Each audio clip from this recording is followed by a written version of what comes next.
When you decide to use Excel 2010 to work on a workbook that was saved in the older Excel 97 to 2003 format, you're automatically thrown into compatibility mode. You can see that in the title bar here as we work with our expense budget.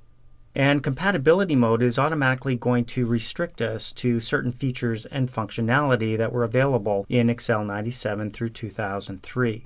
So if we decide to make a change to something in our spreadsheet that was not available in that previous format, we're going to see the compatibility checker. Let's test it out. We'll just click in cell B1 where we see expense budget and change the font color. Click the font color drop down here in the font group of the ribbon, and we'll just choose a shade of green. We'll go to a nice dark olive green here. Now we go to save that change by clicking the Save button. The compatibility checker opens up indicating that there will be, in this case, a minor loss of fidelity because of some of the styles or formatting that were not supported in the previous format, which is shown here as Excel 97 to 2003. What's really cool is if you want to keep this information in the workbook itself, you can copy it to a brand new sheet. Click the Copy to New Sheet button. You can see a new sheet is created called Compatibility Report, and all of that information is stored there, including the date and time that the compatibility checker was run. Let's go back to the Expense Budget tab now down below.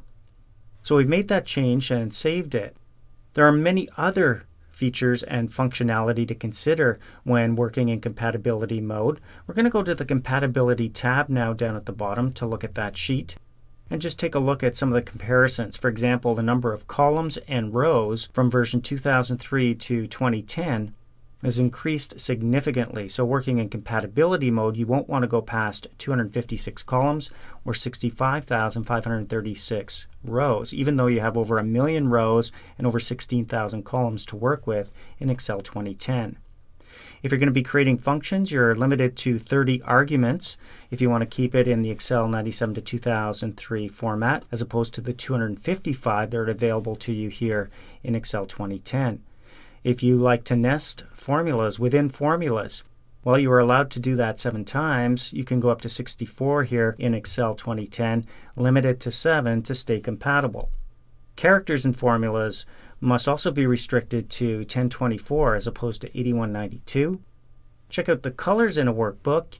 You're limited to 56 colors, the standard colors that are available to you in Excel 97 through 2003, not the 16 million colors available to you here in Excel 2010.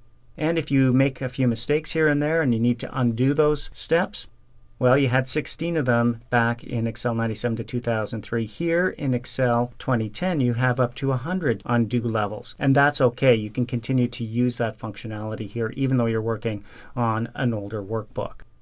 So there are many considerations when working in compatibility mode. If you need to stay compatible because you're sharing workbooks with others who are using older versions of Excel, you want to keep those guidelines in mind.